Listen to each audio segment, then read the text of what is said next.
श्रीमद्भागवतम पंचम स्कंध अध्याय 4 भगवान ऋषभ देव के लक्षण। श्री सुखदेव गोस्वामी ने कहा, जन्म से ही महाराज नाभि के पुत्र में भगवान के लक्षण प्रकट थे, यथा चरण तल के चिन्ह, ध्वज, वज्र इत्यादि। यह पुत्र सबों के साथ समभाव रखने वाला और अत्यंत शांत स्वभाव का था। यह अपनी इंद्रियों तथा मन को वश में कर सकता था और परम ऐश्वर्यवान होने के कारण उसे भौतिक सुख की लिप्सा नहीं थी। इन समस्त गुणों से संपन्न होने के कारण महाराज नाभि का पुत्र दिनों दिन शक्तिशाली बनता गया। फलतः समस्त नागरिकों, विद्वान ब्राह्मणों, देवताओं तथा मंत्रियों ने चाहा कि ऋषभ देव पृथ्वी के शासक बने। जब महाराज नाभि का पुत्र प्रकट हुआ तो उसमें महाकवियों द्वारा वर्णित समस्त उत्तम गुण दिखाई पड़े, यथा ईश्वर के लक्षणों से युक्त सुगठित शरीर, शौर्य, बल, सुंदरता, नाम, यश, प्रभाव तथा उत्साह।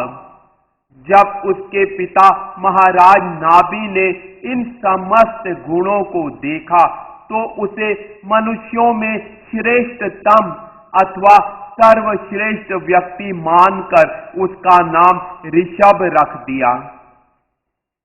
भौतिक रूप से महान ऐश्वर्यशाली स्वर्ग का राजा इंद्र राजा ऋषभ देव से ईर्ष्या करने लगा। अतः उसने भारतवर्ष नामक लोक पर जल बरसाना बंद कर दिया। उस समय समस्त योगों के स्वामी भगवान ऋषभ देव इंद्र का प्रयोजन समझ गए और थोड़ा मुस्काए। तब उन्होंने अपने शौर्य तथा योग माया से अजनाब नाम से विख्यात अपने देश में अत्यधिक वर्षा की। अपनी इच्छानुसार श्रेष्ठ पुत्र पाकर राजा नाभि दिव्य आनंद के कारण विह्वल और पुत्र के प्रति अत्यंत वत्सल हो उठे। उन्होंने गद गद वाणी से उसे मेरे प्रिय पुत्र, मेरे प्यारे शब्दों से संबोधित किया। ऐसी बुद्धि योग माया से उत्पन्न हुई जिसके कारण उन्होंने परम पिता भगवान को अपने पुत्र रूप में स्वीकार किया। ईश्वर भी अपनी परमेच्छा के कारण उनके पुत्र बने और सबों के साथ ऐसा व्यवहार किया जैसे वे कोई सामान्य मनुष्य हों। इस प्रकार वे अपने दिव्य पुत्र का बड़े ही लाड प्यार से लालन पालन करने लगे और वे दिव्य आनंद, हर्ष तथा भक्ति से भाव विभोर हो गए। राजा नाभि ने समझ लिया कि उनका पुत्र ऋषभ देव नागरिकों, प्रशासकों तथा मंत्रियों में अत्यंत लोकप्रिय है। अतः उन्होंने वैदिक धर्म पद्धति अनुसार जनता की रक्षा के उद्देश्य से अपने पुत्र को संसार के सम्राट के रूप में अभिषिक्त कर दिया और उसे विद्वान ब्राह्मणों के हाथों में सौंप दिया, जो शासन चलाने में उसका मार्गदर्शन कर सके। फिर महाराज नाभि अपनी पत्नी मेरु देवी के साथ हिमालय पर्वत स्थित बद्रिकाश्रम में गए और वहां पर अत्यंत प्रसन्नता पूर्वक एवं निपुणता के साथ तपस्या में लग गए। पूर्ण समाधि में उन्होंने कृष्ण के ही अंश रूप भगवान नर नारायण की उपासना की। अतः काल क्रम में महाराज नाभि को वैकुंठ प्राप्त हुआ। हे महाराज परीक्षित, महाराज नाभि के यशोगान में प्राचीन मुनियों ने 2 श्लोक रचे। उनमें से एक यह है, महाराज नाभि जैसी सिद्धि अन्य कौन प्राप्त कर सकता है? उनके कर्मों तक कौन पहुंच सकता है? उनकी भक्ति के कारण भगवान ने उनका पुत्र बनना स्वीकार किया। दूसरी स्तुति इस प्रकार है, महाराज नाभि से बढ़कर ब्राह्मणों का उपासक भक्त कौन हो सकता है? क्योंकि राजा ने योग्य ब्राह्मणों को पूजा से पूर्णतया संतुष्ट कर दिया था। इसलिए अपने बाह्य तेज से उन्होंने महाराज नाभि को भगवान नारायण का साक्षात दर्शन करा दिया। महाराज नाभि के बद्रिकाश्रम प्रस्थान के पश्चात परम ईश ऋषभ देव ने अपने राज्य को ही अपना कर्म क्षेत्र समझा। अतः उन्होंने सर्वप्रथम गुरुओं के निर्देश में ब्रह्मचर्य स्वीकार करके अपना दृष्टांत प्रस्तुत करते हुए गृहस्थ के कर्तव्यों की शिक्षा दी। वे गुरुकुल में वास करने भी गए। शिक्षा पूरी होने पर उन्होंने गुरु दक्षिणा दी और तब गृहस्थ आश्रम में प्रविष्ट हुए। उन्होंने जयंती नामक पत्नी ग्रहण की और उससे 100 पुत्र उत्पन्न किए जो उनके ही समान बलवान तथा योग्य थे। उनकी पत्नी जयंती स्वर्ग के राजा इंद्र द्वारा उन्हें भेंट में दी गई थी। ऋषभ देव तथा जयंती ने श्रुति तथा स्मृति शास्त्र द्वारा निर्दिष्ट अनुष्ठानों का पालन करते हुए गृहस्थ जीवन का आदर्श प्रस्तुत किया। ऋषभ देव के 100 पुत्रों में से सबसे बड़े पुत्र का नाम भरत था, जो श्रेष्ठ गुणों से संपन्न महान भक्त था। उसी के सम्मान में इस लोक को भारतवर्ष कहते हैं। भरत के अतिरिक्त उनके 99 पुत्र और भी थे।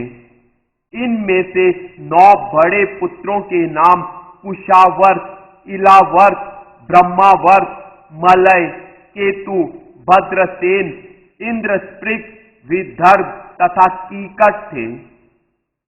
इन पुत्रों के अतिरिक्त कवि, हवि, अंतरिक्ष, प्रबुद्ध, पिपलायन, आविर्होत्र, द्रुमिल, चमस तथा करभाजन भी हुए। ये सभी परम भक्त एवं श्रीमद् भागवत के प्रामाणिक उपदेशक थे। ये भक्त भगवान वासुदेव के प्रति अपनी उत्कट भक्ति के कारण महिमा मंडित थे। मन की पूर्ण तुष्टि के लिए मैं सुखदेव गोस्वामी इन 9 भक्तों के चरित्रों का वर्णन आगे चलकर नारद वसुदेव संवाद प्रसंग के अंतर्गत करूंगा। उपर्युक्त 19 पुत्रों के अतिरिक्त ऋषभ देव तथा जयंती से 81 पुत्र और थे।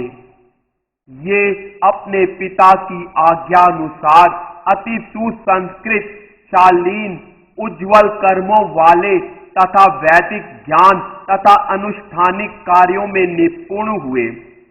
इस प्रकार ये सभी पूर्ण रूप से योग्य ब्राह्मण बन गए।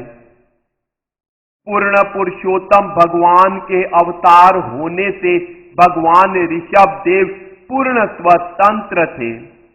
क्योंकि उनका यह स्वरूप शाश्वत तथा दिव्य आनंदमय था। उन्हें भौतिक तापों के 4 नियमों जन्म, मृत्यु, जरा तथा व्याधि से कोई सरोकार न था।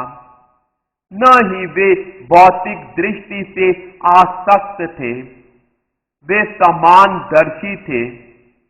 अन्यों को दुखी देखकर दुखी होते थे। वे समस्त जीवात्माओं के शुभ चिंतक थे। यद्यपि वे महान पुरुष, परमेश्वर तथा सर्वनियंता थे, तो भी वे ऐसा आचरण कर रहे थे मानो कोई सामान्य बद्ध जीव हो। अतः उन्होंने दृढ़ता पूर्वक वर्णाश्रम धर्म का पालन करते हुए तदनुसार कर्म किया। कालांतर में वर्णाश्रम धर्म के नियम उपेक्षित हो चुके थे। फलतः अपने निजी गुणों तथा आचरण से उन्होंने अज्ञानी जनता को वर्णाश्रम धर्म के अंतर्गत कर्तव्य करना सिखाया। इस प्रकार उन्होंने सामान्य लोगों को गृहस्थ आश्रम में प्रशिक्षित किया, जिससे वे धार्मिक तथा आर्थिक उत्थान कर सकें और यश, संतान, आनंद तथा अंत में शाश्वत जीवन प्राप्त कर सकें। अपने उपदेशों से उन्होंने लोगों को गृहस्थ आश्रम में रहते हुए वर्णाश्रम धर्म के नियमों का पालन करते हुए परिपूर्ण बनने की शिक्षा दी। महापुरुष जैसा जैसा आचरण करते हैं, सामान्य जन उसी का अनुकरण करते हैं। यद्यपि भगवान ऋषभ देव समस्त गुह्य वैदिक ज्ञान से परिचित थे, जिसमें सभी करणीय कर्मों से संबंधित जानकारी सम्मिलित है, तो भी वे अपने को क्षत्रिय मानकर ब्राह्मणों के उन उपदेशों का अनुकरण करते थे जिनका संबंध साम, मन पर नियंत्रण, दम, इंद्रियों पर नियंत्रण, तितिक्षा, सहनशीलता इत्यादि से था। इस प्रकार उन्होंने वर्णाश्रम धर्म पद्धति से जनता पर शासन किया। इसके अनुसार ब्राह्मण क्षत्रियों को शिक्षा देता है और क्षत्रिय वैश्यों तथा शूद्रों के माध्यम से राज्य चलाता है। भगवान ऋषभ देव ने शास्त्रों के अनुसार सभी यज्ञों को 100 बार संपन्न किया और इस प्रकार से भगवान विष्णु को सभी प्रकार से तुष्ट किया। सभी अनुष्ठान उत्तम कोटि की सामग्री से तथा उचित समय में और पवित्र स्थानों पर युवा तथा श्रद्धालु पुरोहितों द्वारा संपन्न हुए। इस प्रकार भगवान विष्णु की पूजा की गई और समस्त देवताओं को प्रसाद वितरित किया गया। सारे अनुष्ठान तथा उत्सव सफल हुए। कोई भी व्यक्ति आकाश कुसुम जैसी वस्तु को प्राप्त करने की इच्छा नहीं करता, क्योंकि उसे पता रहता है कि ऐसी वस्तुएं विद्यमान नहीं हैं। जब भगवान ऋषभ देव इस भारतवर्ष भूमि में राज्य कर रहे थे, तो सामान्य जनता को भी किसी समय या किसी प्रकार से किसी वस्तु की इच्छा नहीं रह गई थी। कोई भी आकाश कुसुम नहीं चाहता है। कहने का अभिप्राय यह है कि सभी लोग पूर्णतया संतुष्ट थे। अतः किसी को किसी भी प्रकार की वस्तु मांगने की आवश्यकता नहीं थी। सभी लोग राजा के अतीव स्नेह में मग्न थे, क्योंकि यह स्नेह निरंतर बढ़ता गया। इसलिए वे किसी भी वस्तु की याचना करने के इच्छुक नहीं थे। एक बार भगवान ऋषभ देव घूमते घूमते ब्रह्मावर्त नामक देश में पहुंचे। वहां पर विद्वान ब्राह्मणों की एक बड़ी सभा हो रही थी और राजा के सभी पुत्र बड़े ही मनोयोग से ब्राह्मणों का उपदेश सुन रहे थे। उस सभा में समस्त नागरिकों के समक्ष ऋषभ देव ने अपने पुत्रों को शिक्षा दी। यद्यपि वे पहले से ही अच्छे आचरण वाले भक्त और योग्य थे, उन्होंने इसलिए शिक्षा दी जिससे वे भविष्य में अच्छी तरह संसार का शासन चला सके। वे इस प्रकार बोले। इस प्रकार श्रीमद् भागवत के पंचम स्कंद के अंतर्गत भगवान ऋषभ देव के लक्षण नामक चौथे अध्याय के भक्ति वेदांत तात्पर्य पूर्ण हुए।